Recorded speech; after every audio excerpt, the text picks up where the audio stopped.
Bien, estamos de vuelta con ustedes, 1:14. Ángel Alvarado es economista, fue diputado de la Asamblea Nacional, también miembro de la Comisión Permanente de Finanzas y Desarrollo Económico del Parlamento y miembro del Observatorio Venezolano de Finanzas, a quien le agradecemos que nos acompañe vía Zoom estos minutos para conversar de este año 2022 que ya ha dicho en otras declaraciones, se espera que la economía venezolana podría estar creciendo 10 puntos porcentuales, algo que hemos visto también en cifras manejadas por otras encuestadoras, empresas dedicadas al monitoreo de coyunturas económicas, como es el caso de Torino, el caso de Barclays, que también ha hablado de la situación económica de Venezuela, y apuntan a un crecimiento de la economía en un contexto donde se habla precisamente de las consecuencias de las sanciones económicas, de la contracción del Producto Interno Bruto por más de 12 trimestres consecutivos. Hoy estamos viendo una mejoría en la economía, que es una realidad, o por el contrario, como también dicen algunos analistas políticos e incluso también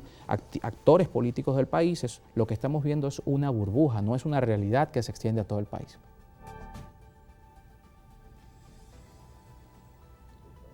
Bien, tenemos la conexión con Ángel Alvarado. No nos está escuchando, no nos está recibiendo. Yo te escucho. Bueno, perfecto. Muchísimas gracias por acompañarnos, Ángel. Comenzábamos con esta pequeña introducción precisamente de lo que está pasando en Venezuela. Es una realidad que hay una mejoría económica, o por el contrario, como algunos actores señalan, es una burbuja, es una fantasía respecto a lo que se dice. Bueno, para evitar de estar hablando de las percepciones, desde el observatorio nosotros buscamos números duros y eso es lo que ha hecho el observatorio de su fundación, dar información a los venezolanos en base a evidencia real, evidencia estadística, es decir, qué realmente está pasando. Y bueno, sí, la economía venezolana este año podría crecer un 10%. Eh, y esto tiene que ver básicamente con la mejora de las exportaciones petroleras, sea porque el precio del petróleo está en niveles récords de los últimos años, y sea también porque ha mejorado el promedio de exportaciones respecto al mínimo que se llegó a la pandemia, ¿no? En el año septiembre de 2020. Y eso que repercutió sobre el primer semestre del año 2021, pues por supuesto, con una base tan baja, la economía es lógico que rebote, ¿no? Este, ahora es un crecimiento todavía muy pequeño. Eh, Estamos hablando de que la economía pudo haber caído 92%, según nuestras estimaciones de actividad económica, en un mínimo que fue septiembre del año 2020. Y esto que estamos viendo en este momento, bueno, es decir, que la economía cayó al sótano 10 y que ahora estamos llegando al sótano 8. Estamos mejor porque no estamos en el sótano 9 ni en el sótano 10, pero todavía estamos en el foso respecto a lo que era la economía venezolana en el año 2012. No hay una recuperación respecto al año 2012-2013. Sí la puede haber respecto al peor momento de la pandemia. Y bueno, yo creo que no es tampoco nada para celebrar, yo creo que es algo más bien para reflexionar. Creo que los actores, los que hasta este momento que generaron el colapso económico, se han dado cuenta que perseguir a las empresas no funciona, expropiarlas tampoco, los controles de precios, controles de cambio es un gran desastre y hay que abandonar el modelo socialista de controles para ir a una economía de mercado que evidentemente ya empieza a dar resultados. Esto no es una economía de mercado como en el pleno sentido de la palabra, pero ya esas liberalizaciones que tienen una naturaleza de mercado cambian los incentivos de los actores y inmediatamente empieza a mejorar la situación económica de algunos. Es una recuperación bueno, que se ve en distintas capas de la sociedad. Por ejemplo, el salario más bajo de la empresa privada pasó de $50 el año pasado a $100 este año, primer trimestre. Eso es una mejoría que está en el sector más bajo de la sociedad. Por supuesto, se ve en sectores más altos de la sociedad.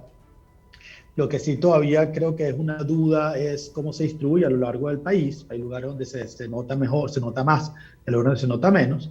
Pero debo insistir nuevamente entonces que es una recuperación débil, que es una recuperación todavía que no podemos concluir que es inclusiva, no es robusta, y es muy vulnerable porque en definitiva depende de los precios del petróleo, y si estos precios vuelven a los niveles en promedio de los últimos años, se genera nuevamente una crisis.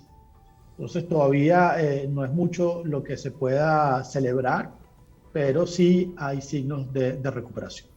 Es una recuperación vinculada principalmente a la industria petrolera, la industria de los hidrocarburos. Pero ¿qué pasa con el resto de los sectores? Además, entendiendo que previo a que habláramos de esta situación de nuestra industria, tanto con lo que han sido las sanciones que se le han impuesto a las empresas del Estado, como también, por supuesto, la caída de la producción nacional, se hablaba de la relación de esas exportaciones en casi un 98%, la dependencia del petróleo. ¿Eso ha variado de alguna forma? Es decir, esta recuperación está en esa misma proporción vinculada precisamente a esa dependencia de la industria, o por el contrario hay una mejoría respecto a esa disparidad que existía en cuanto a la dependencia de las exportaciones petroleras? El petróleo en Venezuela de hace 100 años es una locomotora que ala el resto de los vagones de la economía venezolana. Así que si el petróleo colapsa el resto, así mejor el resto de la economía. Hay un efecto de derrame sobre el resto de la economía, en el sentido de que así mejor el petróleo, mejor el resto de la economía. Todos los sectores de la economía venezolana están interconectados de una manera u otra con el precio del petróleo y con la cantidad o el volumen de exportaciones petroleras. Así que básicamente este es el sector que está mejorando y está moviendo el resto de la economía. Hay también en el entorno algunas cosas interesantes que evaluar. Mencionaba el tema de los controles, de ir a una economía con mayores libertades. Venezuela pasó de ser un país con 15 años de control cambiario, con una ley de ilícitos cambiarios, con una ley de costos y precios justos, a una coyuntura económica totalmente distinta. Eso habla de un cambio respecto a esa visión de la economía de controles a otra, pero sin embargo también entramos en ese mismo análisis con el IGTF, que ha sido cuestionado, y con otra serie de medidas que se mantienen en el ambiente que precisamente ponen en el debate si hay un cambio respecto a la visión del control de la economía, o por el contrario más abierta las posibilidades para el sector productivo. Sí, bueno, en general pareciera que hay una aproximación más pragmática a la economía, ¿no? Eso, una economía más de mercado, una economía más de empresa, y no tanto de Estado, de controles, que eso sabemos que no funciona y que pareciera que se han dado cuenta, después de destruir el 90% de la economía venezolana, se dieron cuenta de que eso no funciona. El IGTF es un impuesto mal implementado, mal comunicado, mal diseñado, en mi opinión, que tiene como objetivo, yo creo, no volver a ese modelo de controles, sino más bien recuperar la demanda de bolívares, es decir, incentivar el uso del bolívar. Me parece que yo he equivocado, porque tal vez hubiese sido mejor tener un bolívar estable, un bolívar con acceso, con crédito, un bolívar que mejora sus cualidades y que la gente lo demande sin necesidad de imponerse, que es un poco lo que está ocurriendo con este impuesto a las grandes transacciones financieras, que es impuesto, te imponen el bolívar y no le estás dando, le estás restando libertad a la gente después de escoger la moneda de su preferencia. Es un impuesto mal diseñado porque no es un impuesto de valor agregado, no es un impuesto que tú pagas al final de la cadena, es un impuesto que puede estar pagando toda la cadena. Es decir, el IVA se paga solo al final de la cadena, o se paga solo los valores agregados al mismo. O sea, no hay IVA, impuesto de valor agregado, es decir, lo pagas una sola vez. El impuesto de transacciones financieras lo puedes pagar varias veces. Como un ejemplo, compras un kilo de maíz, lo transformas en harina, pagas, si se transacciona en dólares, pagas 3%. Si ese kilo de maíz lo procesas y lo inviertes harina y luego lo empaquetas y luego lo vendes y luego lo distribuyes y luego haces una arepa, bueno, cada vez que ese maíz cambió de manos y esa transacción fue en dólares, se paga 3%. Con lo cual al final no estás pagando 3%, el consumidor final está pagando más del 15% o más del 9%, depende de cuántas veces haya cambiado de mano este producto. Entonces, es un impuesto mal diseñado en ese sentido, muy regresivo, y que invita además a la evasión fiscal. Pero bueno, eso es harina de otro costal.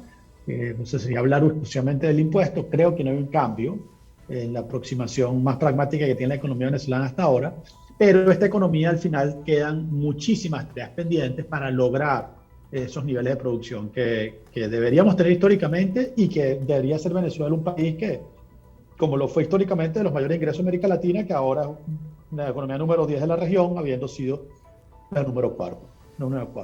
En ese mismo camino, ¿cómo inciden las sanciones económicas a las principales empresas del Estado desde el punto de vista precisamente de oportunidades de repunte de crecimiento de algunos sectores. Lo conversamos al regreso de la pausa con nuestro invitado. Ángel Alvarado está con nosotros, miembro del Observatorio Venezolano de Finanzas y también economista. Hacemos un corte y seguimos con más.